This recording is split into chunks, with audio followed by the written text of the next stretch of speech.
ક્યાં આવ્યા છે બા? નર્સિંગ હોમમાં આવ્યા છે. હા, નર્સિંગ હોમમાં આવ્યા છે ને તમારા મનીષાબેન છે જો એના બધું મસ્ત શણગાર્યું છે. હું બતાવો તો મનીષાબેન.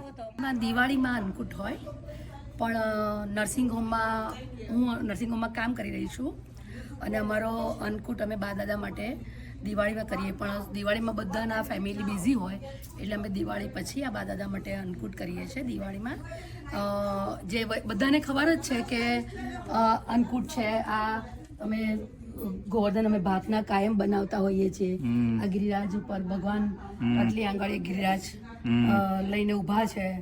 ઇન્દ્ર રાજાએ ખૂબ વરસાદ પાડ્યો હતો, એમને થોડુંક અભિમાન ચડ્યું હતું, એનું અભિમાન નષ્ટ કરવા હારું કર્યું હતું. અને એક જ ગોવર્ધન એટલે આટલી આંગળી એમને આખો ગિરિરાજ ઉચક્યો હતો અને બધા નીચે એમના ભક્તો, વરસાદ ખૂબ હતો એટલે એ લોકોને એવું લાગે છે કે અમારાથી ગિરિરાજ આમ ટેકો દઈને લાકડીનો ટેકો, પણ ભગવાને એમની એક ટટલી આંગળી જ ગિરિરાજ ઉચકેલો હતો. અને પછી ખૂબ વરસાદ એટલે ભગવાન ખૂબ થાકી જાય છે, રાઈટ?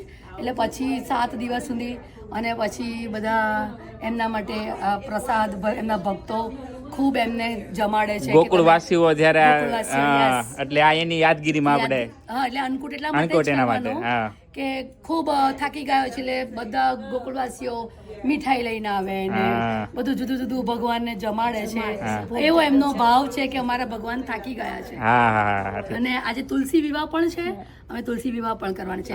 એટલે ટૂંકમાં અમારા બા દાદા માટે અમે આ બધું કરીએ છીએ. અમે છે ને આ ન્યૂ જર્સીમાં આવ્યા છીએ એટલે ન્યૂ જર્સી કેટલું સરસ શણગારેલું છે. જો બધું નવી વાનગીઓ બનાવી છે અહીંયા છે. એટલે ભગવાનની કંકોત્રી પણ તૈયાર કરી છે. અરે વાહ વાહ વાહ. તુલસી એટલા માટે કંકોત્રી છે આખી તુલસી વિવાહની. અરે વાહ. એટલે બા દાદાઓ શું કે એ લોકો મંદિરમાં નથી જઈ શકતા કારણ કે અઘરું છે એમના માટે, કારણ કે બધા વ્હીલચેર ઉપર બેઠેલા છે.